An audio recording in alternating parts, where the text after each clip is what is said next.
Hello, my name is Vicki Peacock, Product Manager for Data Points here at Times Higher Education. SDG 10, Reduced Inequalities, builds on SDG 5, Gender Equality, and looks at how we can address the wider inequalities in order to ensure that the sustainable future is fairly distributed. Inequalities based on income, gender, age, disability, sexual orientation, race, class, ethnicity, religion, and opportunity continue to persist across the world.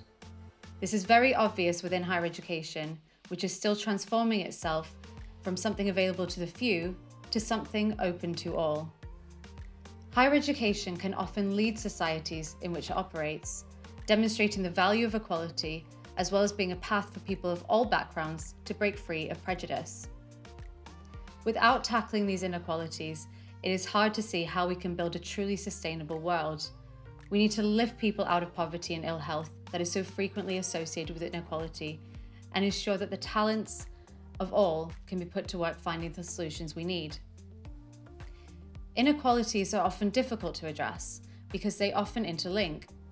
And this intersectionality means that we need to be careful that we don't accidentally overlook one area of disadvantage whilst focusing on another. Many of these inequalities are institutionalized in our societies, and universities need to help others, as well as to see this as well as working towards a solution. The COVID-19 pandemic has hit the poorest and most vulnerable communities across the world, deepening existing inequalities.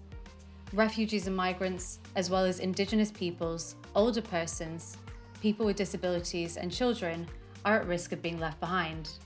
And on the economic front, the pandemic has significantly increased global unemployment and slashed workers' incomes. Universities across the world play a key role in their research on inequalities, their policies on discrimination, and their commitment to recruiting staff and students from underrepresented groups.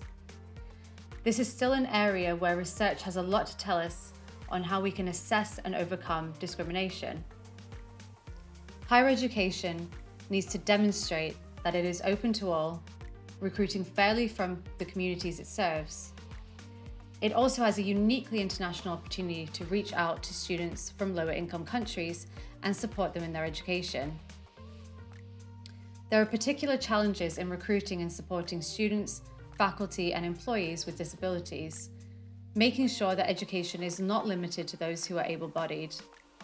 And of course, universities need to make sure that they are living up to the highest standards internally, with policies and procedures that will ensure that the people have confidence that they will be treated fairly and that they can study and work in an environment that is safe.